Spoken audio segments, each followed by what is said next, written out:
Bonjour à tous et à toutes. Est-ce que j'ai la flemme de faire une intro? Totalement. Est-ce que vous vous souvenez de cette vidéo? J'abordais notamment la question depuis combien de temps écris-tu?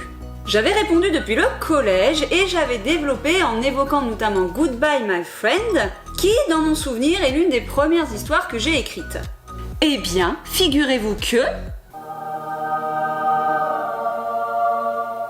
le manuscrit original est encore entre mes mains.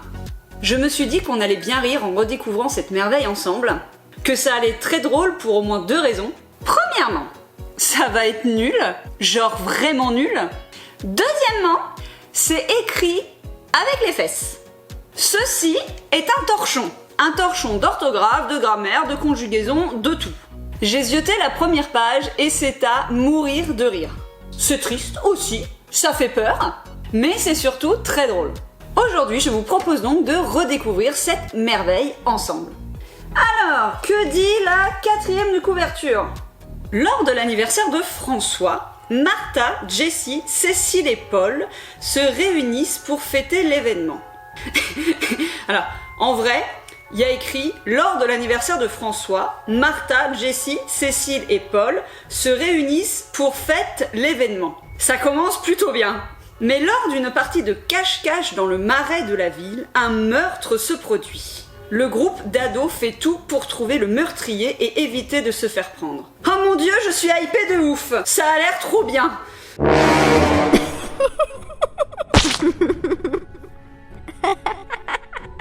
Chapitre 1. Le réveil sonna 3 fois avant que Jessica ne l'arrête. Elle se leva, existait d'aller au lycée. Alors, je pense que le bon verbe est excité.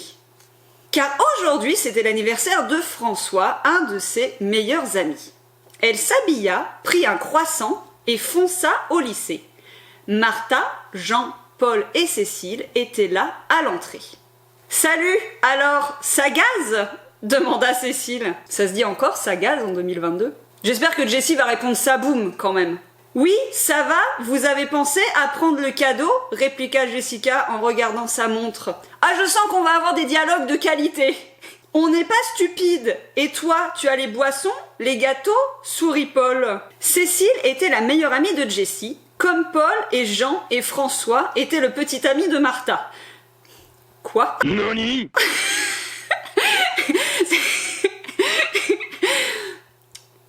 Ne sous-estimez pas l'importance de la ponctuation dans les phrases.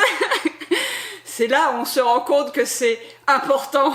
Cécile était la meilleure amie de Jessie, comme Paul et Jean. Ah, ça y est, j'ai compris. Cécile était la meilleure amie de Jessie, comme Paul et Jean. François était le petit ami de Martha. C'est mieux. Non, je ne devais pas les prendre. Je rigole, dit Paul en se tournant vers le groupe. Quel petit blagueur ce Paul.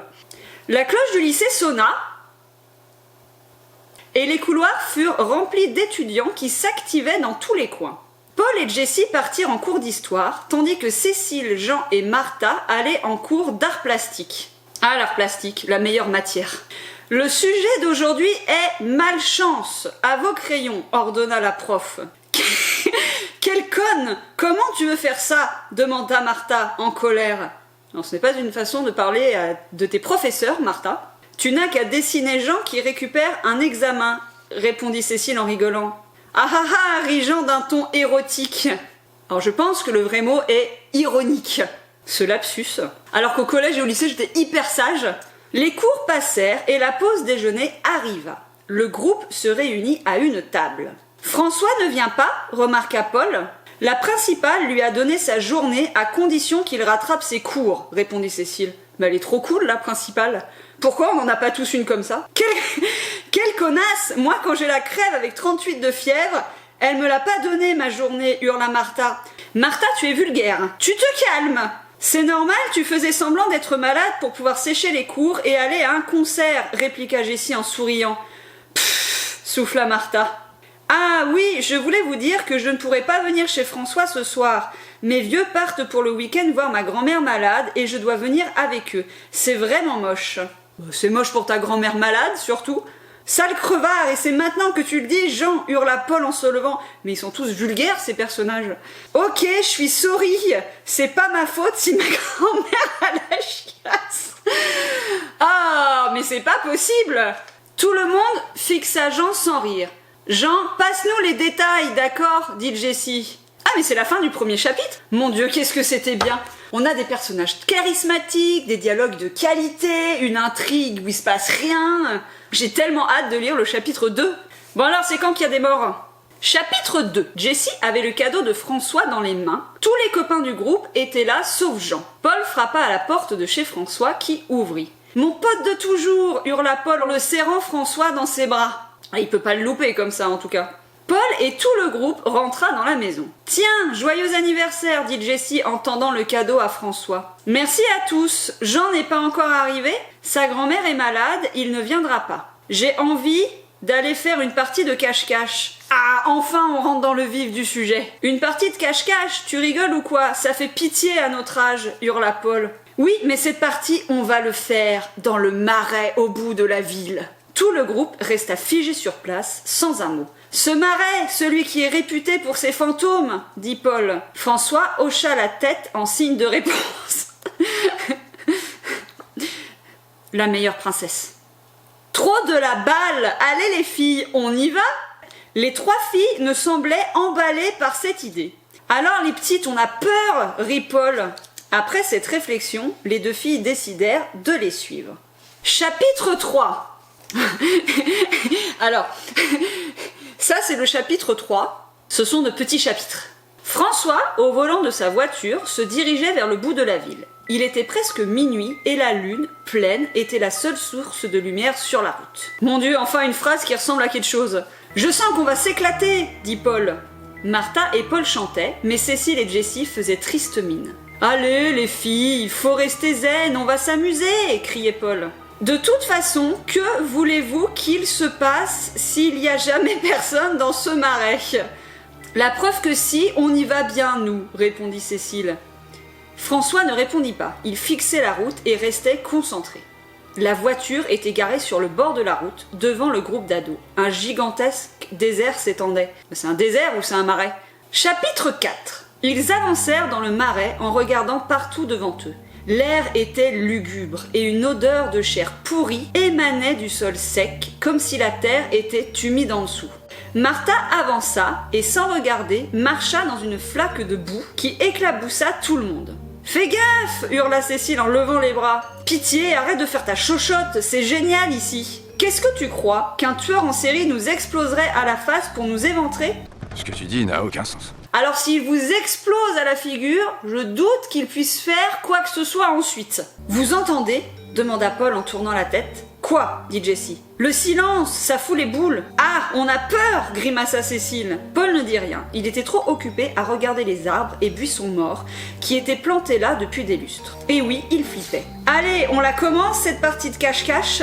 Je sais plus si je suis vraiment motivée pour jouer à ton vieux jeu en fait, répliqua Martha. Et puis zut, vous resterez des gosses toute votre vie si vous flippez pour 1 ou 2 buissons morts. Eh, c'est qui le teubé qui était tout excité à l'idée de faire une partie de cache-cache, hurla Paul. Ces personnages hurlent beaucoup trop. Ok, c'est bon, piquez pas votre crise, on fait une partie et on se casse d'ici, suggéra Martha. D'accord, ça ne s'écrit toujours pas comme ça. C'est toi qui compte, hurla François en courant vers le fond du marais.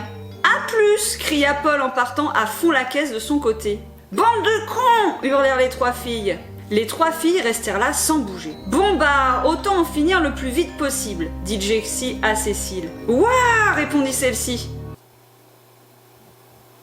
Martha commença à compter, collée à un arbre mort, dont l'écorce sèche la griffa sérieusement au bras. 100, prêt ou pas prêt, rien à foutre, j'arrive, hurla Martha en se retournant. Martha commença à chercher les autres. Elle regardait derrière chaque arbre et chaque buisson, mais rien. Puis elle entendit un bruit de feuilles bouger. « C'est toi, Paul ?» demanda Martha en penchant la tête. Mais rien, aucune réponse. Elle s'avança vers le buisson, qui continuait à bouger. « Paul, si c'est toi, c'est vraiment pas marrant !» Un hibou Tout se faisait entendre. Le bruit du vent qui passait dans les branches des arbres morts était vraiment flippant. Mais Martha avançait toujours vers le buisson, qui semblait cacher quelque chose. Elle regarda derrière le buisson, mais rien, même pas un oiseau ou un rat. Bouh!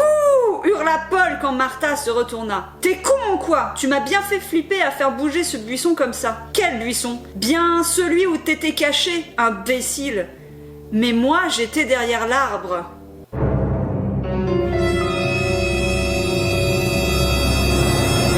Bon, je sais que le suspense est insoutenable, mais je pense qu'il est temps d'arrêter là le massacre. En tout cas, je suis plutôt satisfaite.